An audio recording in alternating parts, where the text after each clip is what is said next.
Pastors and champions, I have a question for you. What do you consider sin and what do you consider evil? Would you say that sin is evil? That's a good question. How do you talk about it? Do you even talk about it? Champions, Christians. Quick question now. What kind of evil do we invite into our home? Yes.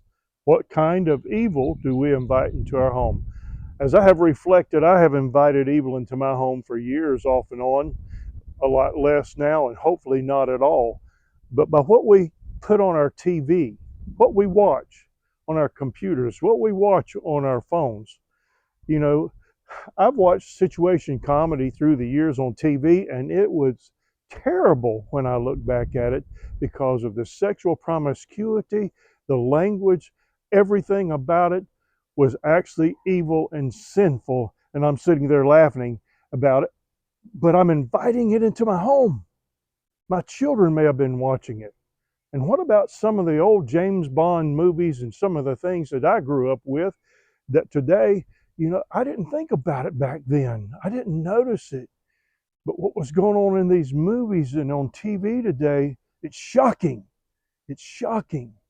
And we wonder why we're in such a pickle today in our churches and in our society when we as Christians and we as leaders and champions have allowed this to come into our home. We've invited it. We've turned it on and say, come on in, and fill my eyes and ears with your mess. And yet we may excuse it because it's an action or it's a comedy or it's a this. How about horror? These horror movies and shows that are out today are all evil. And do you watch them? Do you invite them in? Do your children watch them? What is it actually doing to your church, to your family, to you yourself?